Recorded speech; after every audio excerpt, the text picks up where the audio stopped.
안녕하세요. 중도입니다. 제가 오랜만에 영상을 찍어 보는데요. 블로그에 글을 하나 썼어요. 또 한국인들이 이 순자산 10억에 집착하는 경향이 있는데, 그래서 이제 얼마가 있어야 부자인가? 순자산 10억 이렇게 썼는데, 한 줄 요약하면은 투자만이 답이다. 투자를 해야 된다. 요거입니다. 그럼 이제 간단하게 데이터를 보면서 말씀드리겠습니다. 순자산 상위 커트라인 보시면은 0.1%는 77억, 0.5%는 38억에서 39억, 뭐 1%는 29억. 이거 우리나라가 또 1%에 집착하죠. 1%가 되려면 순자산 29억이 있으면 된다. 5%는 13억 3천, 10%는 9억. 10% 안에 들려면 9억이 있으면 된다. 그럼 대충 10억이 있으면 순자산이 대충 뭐 한 9%쯤 되겠죠? 8, 9% 사이겠죠 아마. 어쨌든 그렇습니다. 근데 이제 사람들이 이 순자산 개념을 모르던데, 순자산은 자산에서 부채를 뺀 겁니다. 그러면 내가 15억짜리 아파트가 있어요. 전세가 12억 들어가 있어. 그러면 순자산 3억입니다. 순자산 15억에 만약에 전세 없이 10억의 뭐 대출이 있다고 가정하면은 이 사람은 순자산 5억입니다.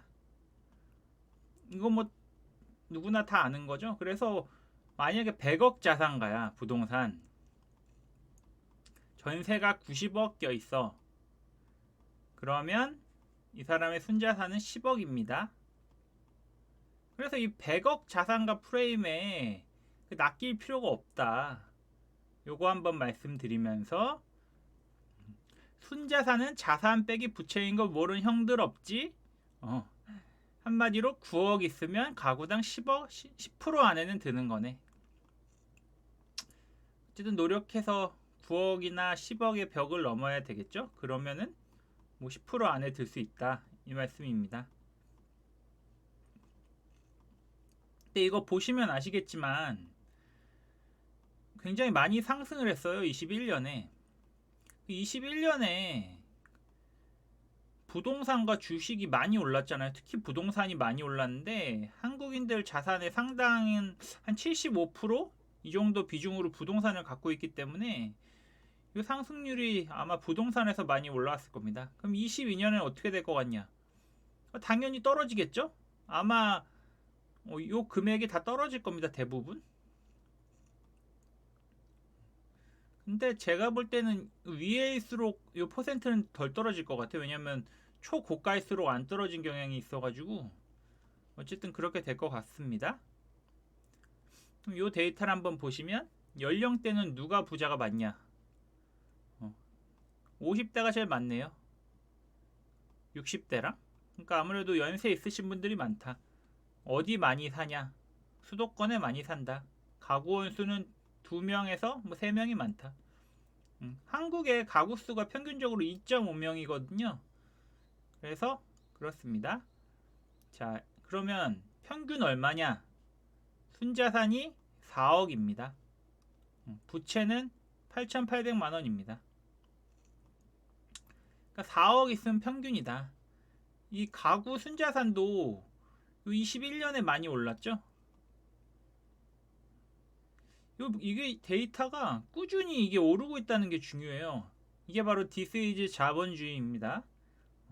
순자산도 계속 오르고, 부채도 계속 오르고, 짜장면 값도 계속 오르고, 전세 값도 계속 오르고, 아파트 값도 계속 오릅니다.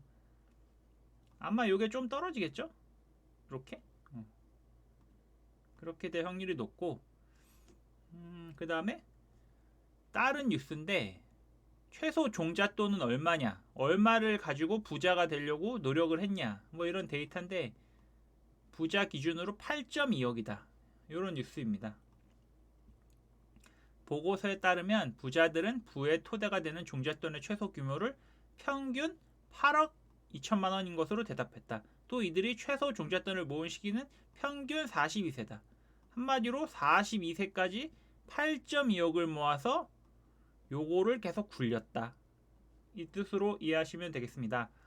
종잣돈을 마련한 방법은 거주용의 부동산 등 부동산 투자가 가장 많았다.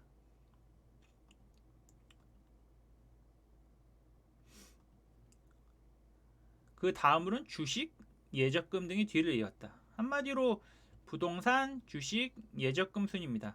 다만 총 자산 50억 원 미만 부자의 경우 주식을 활용한 경우가 가장 많았다. 그 다음 예적금이다. 반면 총 자산이 더 많은 부자일수록 부동산 투자로 종잣돈을 마련한 경우가 가장 빈번했다.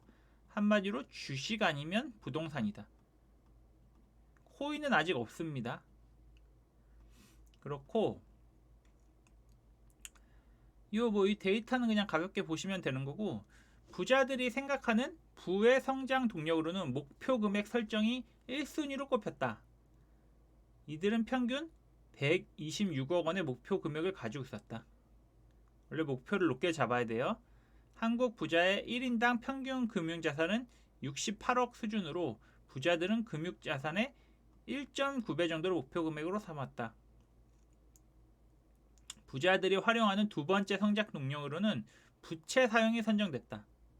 부채 규모는 평균 7억 4천만 원으로 총 자산의 11%, 금융 자산의 30% 정도였다. 그래서 우리가 뭐부터 해야 되냐? 투자를 하려면 돈이 있어야 될 거 아니에요. 그럼 돈을 모아야 될 거 아니야. 그래서 통장 쪼개기, 가계부 작성, 현금 흐름표 작성, 대차대조표를 작성해야 합니다. 그래서 제가 여기 영상으로 만든 게 있는데 요것도 한번 보시면 좋을 것 같고요. 요거는 이제 저 데이터를 갖고 온 곳입니다. 그래서 보시면은 가구 순자산이 꾸준히 늘고 있다. 이게 자본주의가 돈의 가치가 점점 떨어지기 때문에 이 자산 가치는 오를 수밖에 없어요. 아까 보신 데이터고 실제로 4억 정도다. 순자산이 중위값이. 네, 이제 보시면 재밌는 데이터가 많은데요. 가구당 중위소득도 볼 수 있습니다. 이 중위소득도 11년부터 21년까지 꾸준히 느는 걸 보실 수 있습니다. 물가가 인상되니까 소득도 꾸준히 느는 거죠. 그리고 부채도 꾸준히 느는 걸 보실 수 있습니다. 당연히 자산이 늘어나니까 부채 비율도 늘어나고 이게 자본주의죠. 그리고 아까 말한 대차 대조표와 현금 흐름 이런 걸 만들면 좋은데 이렇게 자기의 자산을 쓰고 예를 든 겁니다. 이건 당연히 부채가 있고 실제 자산 합계 요걸 더한 거죠. 부채 합계 순자산 이렇게 표로 관리하면 좋고 요거를 매달 이렇게 업데이트를 해야 됩니다. 이렇게 하다 보면은 동기부여도 되고 나름 재밌기 때문에 일석이조가 되겠습니다. 물론 당연히 그 통장 쪼개기도 해야 됩니다. 근로소득을 받는 통장을 따로 두고 뭐 용돈 통장, 뭐 투자 통장, 뭐 비상금 통장 이런 식으로 만들고 실제 공과금 같은 건 다 근로통장에서 빠져나가게 한다던가 하는 방식으로 최대한 돈을 자동화로 움직이게 해야 됩니다. 그래서 내 손이 최대한 안 가야지 이 돈을 모으는데 조금 더 빠르게 됩니다. 그래야 투자를 할 수 있죠. 그렇게 이런 식으로 이 X마인드 툴인데 이 X마인드 툴 이용해서 뭐 내 대출, 월지출, 월소득, 보너스 뭐 이렇게 해서 자산을 해갖고 이렇게 만들면 돼요. 주식도 있고 부동산도 있고 노후 준비 뭐 7층 플로어 이게 뭐 원래 3층 플로어인데 개인연금, 퇴직연금, 국민연금이 보통 3층 연금 시스템이라고 하는데 여기다가 뭐 배당도 넣을 수 있고 월세도 넣을 수 있고 이런 식으로 5층, 7층 이런 식으로 만들 수도 있습니다. 이거는 각자마다 다른 거니까 참고해 보시고요. 오늘은 또 가볍게 이렇게 순자산 10억이 대충 몇 프로인가 뭐 순자산 1%는 얼마의 자산을 가지고 있나 뭐 이런 데이터를 한번 살펴봤습니다. 지금 시장이 힘든데 올해 시장이 안 좋았으니까 내년 시장이 저는 좋을 확률이 좀 높다고 보고 있고, 조만간에 그 미국 CPI 지수가 나올 텐데 그거에 따라서 얼마나 시장의 반등이 빠를지 느릴지 알 수 있을 것 같습니다. 오늘도 들어주셔서 감사하고 알람, 좋아요, 구독하기 해주시면 감사하겠습니다. 감사합니다.